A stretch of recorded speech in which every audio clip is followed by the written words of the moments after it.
What's up, world?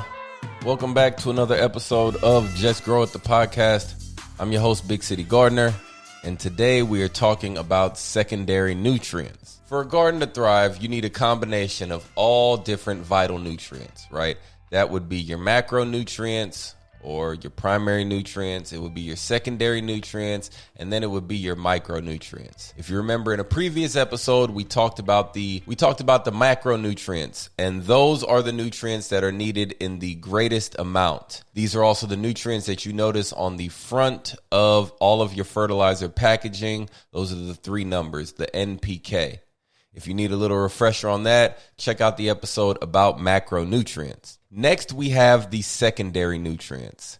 These nutrients are vital for a plant's ability to grow, for a plant's health and their success, but you need them in smaller quantities than you do your macronutrients. And then we have the micronutrients, which we will talk about in another episode. The secondary nutrients are calcium, magnesium, and sulfur. So we're going to start off with calcium. Calcium, to me, when I think about calcium, it is mostly related to the strength of a plant's cell walls. What do I mean by that? Let's think about a piece of spaghetti.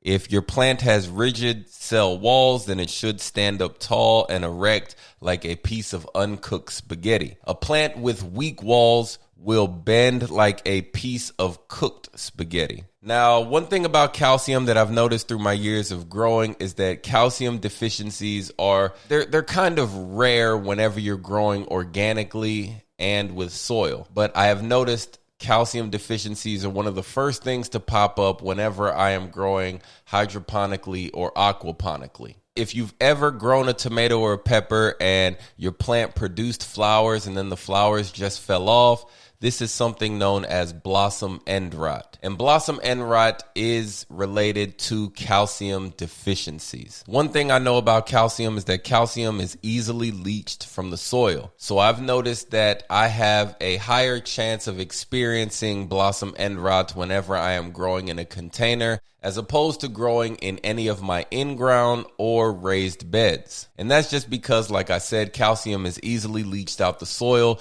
and it can be washed out of containers if we're over-watering or under-fertilizing our containers.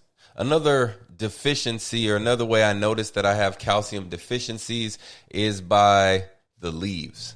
Okay, whenever I look at the leaves and I see brown spots on my leaves, one of the first things I think about is calcium deficiencies. Yeah, so you'll notice people tell you that there are things like necrotic leaves, and that's just a fancy way of saying like, hey, your leaves will start off with a spot and then the edges kind of burn, or they're easy to crumple in your hand.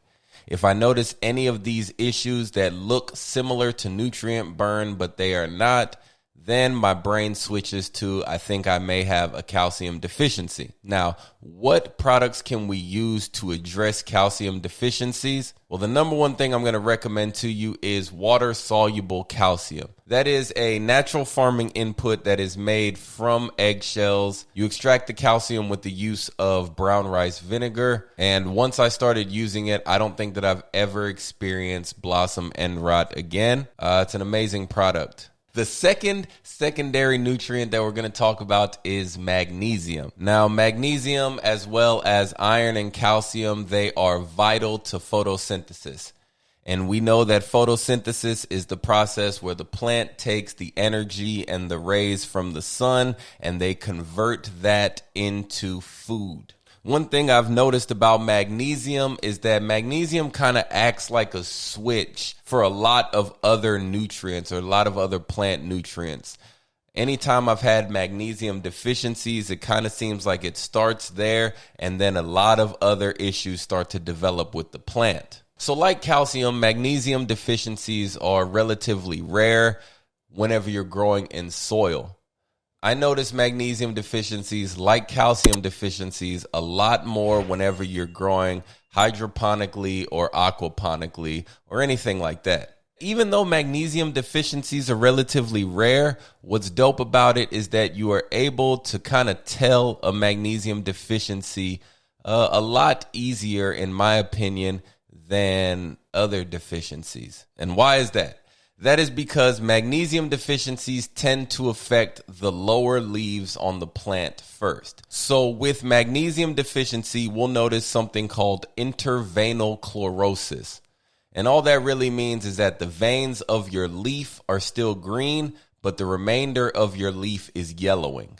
That's also similar to nitrogen deficiencies, that interveinal chlorosis. But the way I'm able to tell the difference between nitrogen deficiency and magnesium deficiency is that, one, the leaves will stay attached to the plant. With nitrogen deficiency, the leaves will fall off the plant. And two, the leaves will eventually change to a reddish, purplish, brownish hue while still attached to the plant. So if I notice any of those two things, then hey, I know that I'm probably dealing with a magnesium deficiency. Now, what can we use to kind of remedy a magnesium deficiency? The first thing I recommend is Epsom salts. Now, I'm not telling you to go and add Epsom salts to your soil. That's not what I'm saying. What I'm saying is you should apply Epsom salts as a foliar feed.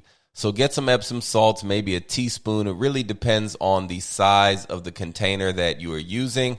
But get some Epsom salts, throw it into a little 1-gallon mixer, maybe a teaspoon, add some hot water to it, dissolve the Epsom salts, and then you can apply that foliarly to your plant leaves. And that will help the plant absorb the necessary magnesium so that it can kind of remedy the deficiency issues that it is experiencing. Other products you can use that are rich in magnesium are things like compost and composted animal manure. Remember, I told you that compost is probably the best thing that you can add to your garden. See, it's rich in all sorts of nutrients, not just our macronutrients. All right, so the final secondary nutrient is sulfur. Sulfur is required for a plant to produce proteins because sulfur is required for a plant to produce amino acids. All right, and we know that amino acids are directly related to proteins. Another dope thing about sulfur is that sulfur is needed to create chlorophyll and other enzymes that are used during the photosynthesis process. Throughout all my years of growing, I don't know that I've had very many sulfur-related issues. I think it's because organic materials and organic matter seem to just store a lot of sulfur. So as long as I'm applying organic amendments to my garden, I seem to kind of keep sulfur deficiencies at bay. So how do we know that we have a sulfur deficiency? Well, it's the same chlorosis situation that I talked about earlier. So you'll notice that leaves are starting to yellow.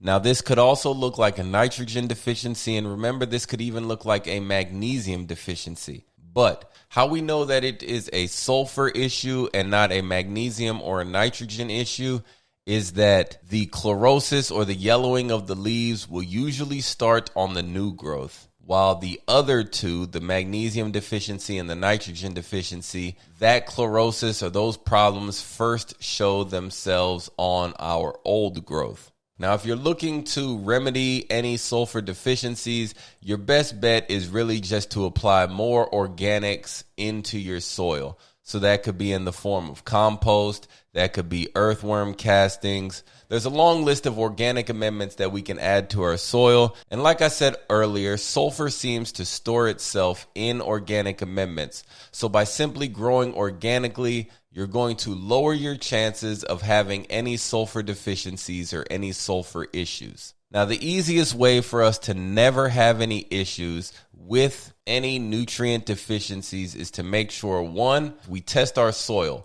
That way we will know the levels we are at, and we will also know what we need to add to the soil to reach optimal levels. Two, garden and grow naturally and organically, man. Stay away from all that synthetic stuff, okay? Yeah, the synthetic stuff, it looks good and it makes your plants look as if they're thriving. But remember this, the soil food web doesn't lie, all right? If you don't have healthy soil, your plants can look amazing, but at the end of the day, that's just all looks. It's like fake muscles. You're not really strong. You just look like you're strong. So make sure we're strengthening our soil food web. Make sure we're growing organically. And make sure we're paying attention to what we put into our soil. And that is because healthy soil equals healthy food, which equals healthy people. Shout out to the Rodale Institute. Thank you guys for tuning in to another episode of Just Grow It. I'm your host, Big City Gardener. And I need you guys to do one thing, that is to tell a friend or 2 friends or 3 friends. I don't really care how many you tell. Just tell somebody about the show. I would greatly appreciate it. Until next time, man, get outside, put this on your headphones, and just grow it. Before I let you go, I need you to do more than one thing. First, I need you to like, comment, subscribe to the podcast. Second, I need you to tell a friend or 2 about the show if you enjoyed it. And if you have anybody you think I need to talk to, I should interview, send the name over, put it in the comments, or send me an email, igrow@BigCityGardener. And check me out, man, on Instagram and on all social media platforms, Big City Gardener. We out. Oh, almost forgot. Just grow it.